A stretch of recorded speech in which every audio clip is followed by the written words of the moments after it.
Bonjour à tous.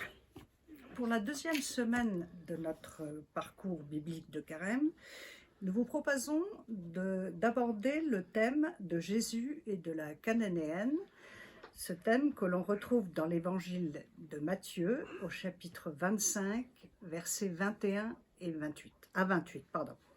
Ce texte est assez déroutant, il est très dense, court mais déroutant, c'est pourquoi on va essayer de l'aborder pas à pas. Alors, il est dit: en sortant de là, Jésus se retira dans la région de Tyr et de Sidon.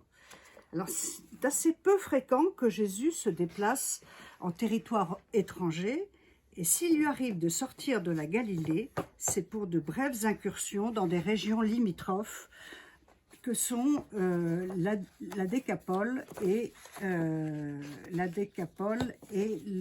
territoire de Tyr et Sidon. Alors, pour vous situer, la mer de Galilée, lac de Tibériade, est ici. La Décapole, c'est un ensemble de 10 villes qui se situent à peu près ici. La Galilée ici, et Tyr et Sidon au nord. En fait, ça correspond au sud Liban. Et le pays de Canaan, c'est cette partie. En fait, c'est ce qui était la terre promise aux Hébreux. Tyr, Sidon et Beyrouth qui est ici. Donc vous voyez, c'est vraiment le sud Liban.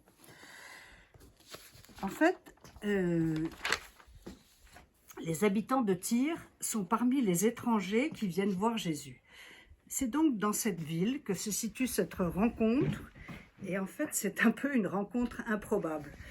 Première chose, une rencontre improbable parce que cette femme est donc une Cananéenne, donc une étrangère, donc une impure, et en plus une femme qui s'adresse à des hommes en public, c'est encore plus improbable.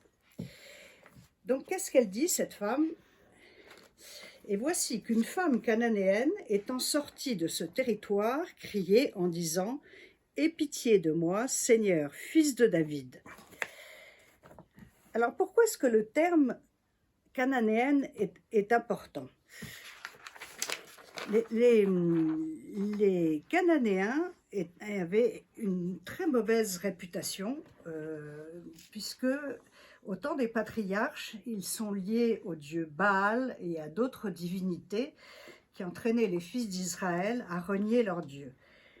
Chez Marc, qui fait un récit relativement similaire, cette femme est présentée comme une syrophénicienne. Syrophénicienne, ça peut désigner à l'époque soit un usurier ou un client des prostituées. Donc, comme on peut le voir, des dénominations pas particulièrement agréables. En fait, en utilisant ce mot de cananéenne, Matthieu force le trait exprès pour exprimer la séparation entre Israël et les nations et entre juifs et non-juifs. En fait, dans ce territoire de Tyr et Sidon, nous ne sommes pas seulement en territoire étranger vis-à-vis de la Galilée, mais en territoire païen, symboliquement cananéen. Alors, cette femme s'exprime avec des termes liés à la foi. « Aie pitié de moi, Seigneur, fils de David ». Elle ne s'adresse pas en fait à un faiseur de miracles galiléen qui serait célèbre et qui serait de passage. Elle reconnaît vraiment l'identité juive et salvatrice du Messie. Le récit de Matthieu met en premier cette reconnaissance du Dieu d'Israël. En fait, la femme cananéenne représente bien la venue des gens des nations à la foi d'Israël, mais par le Christ. Ainsi, la femme demande non pas en premier la guérison de sa fille, mais elle demande d'être reconnue par son Seigneur.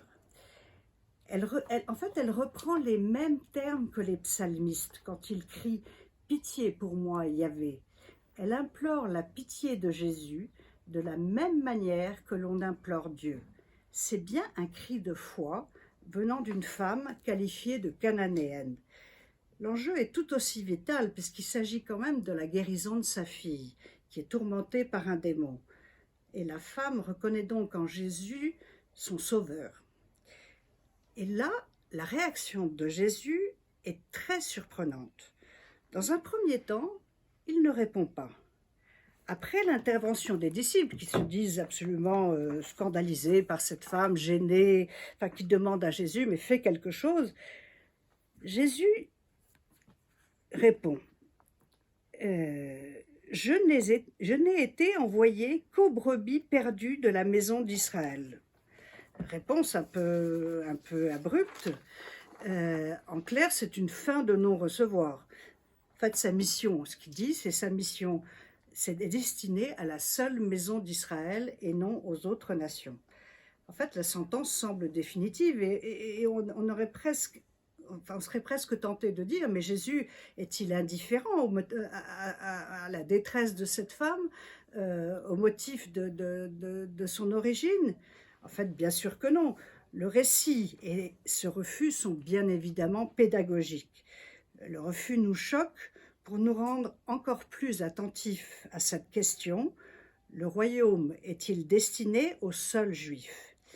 Il faut savoir que ce récit est situé juste après le passage sur le pur et l'impur, où Jésus s'était affronté avec des pharisiens pour savoir si l'essentiel c'était la pureté. Et en fait, Jésus répondait, l'essentiel c'est la pureté du cœur, c'est pas de savoir quand est-ce qu'on fait les ablutions, comment on fait les ablutions, c'est vraiment la pureté du cœur.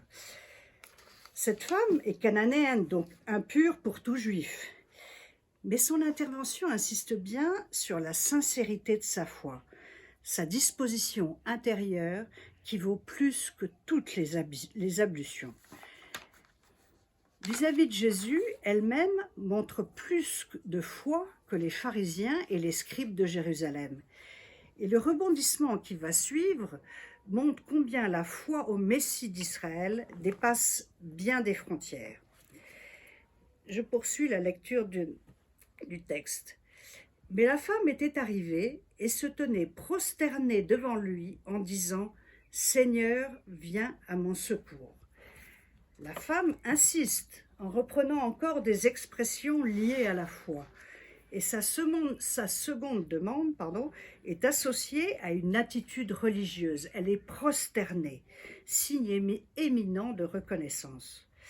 Mais est-elle concernée, toujours le même problème, est-elle concernée par l'avènement du royaume de Dieu, cette femme qui ne fait pas partie des fils et filles d'Israël? La foi suffit-elle?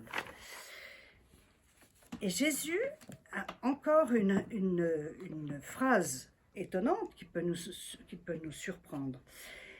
Jésus répondit, « Il ne sied pas de prendre le pain des enfants et de le jeter aux petits chiens. » L'allégorie de Jésus insiste sur cette distinction pour mieux la dépasser.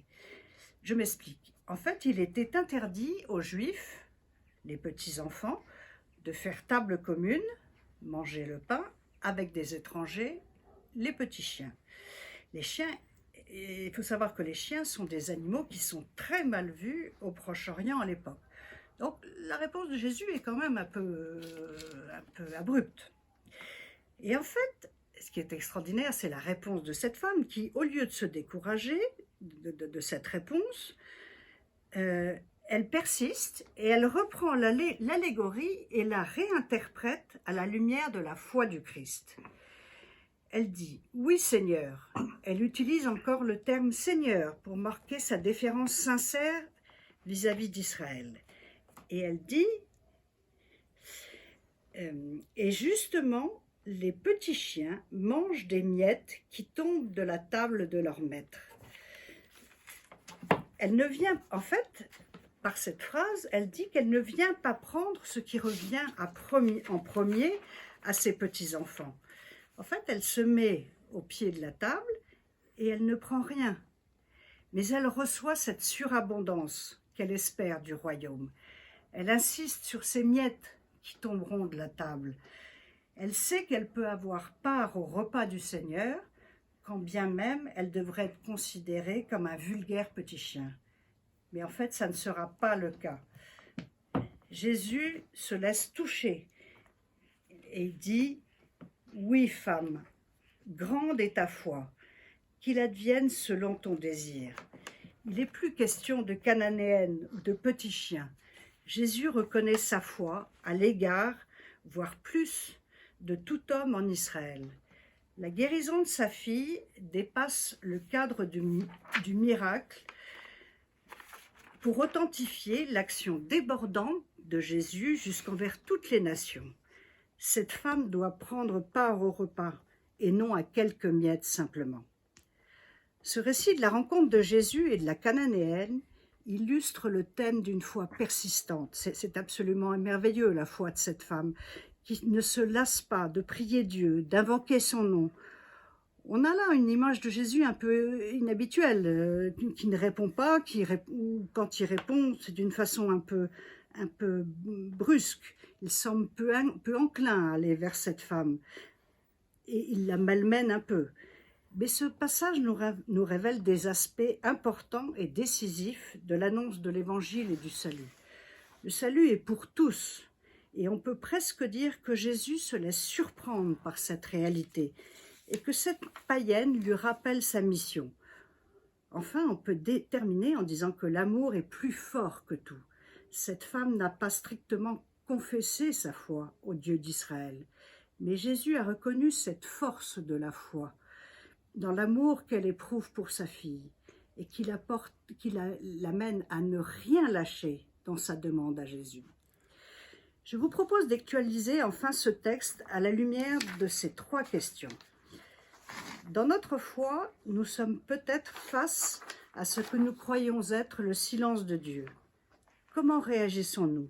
Et qu'est-ce qui nous aide à renouer une relation intime avec Dieu? La deuxième question, le Christ dit « Femme, ta foi est grande ». Quels peuvent être les obstacles à la foi? Comment la nourrir et la fortifier? Et enfin, la cananéenne est le signe de l'ouverture du salut aux païens. Comment faire connaître l'Évangile autour de moi? Bonne rencontre à tous.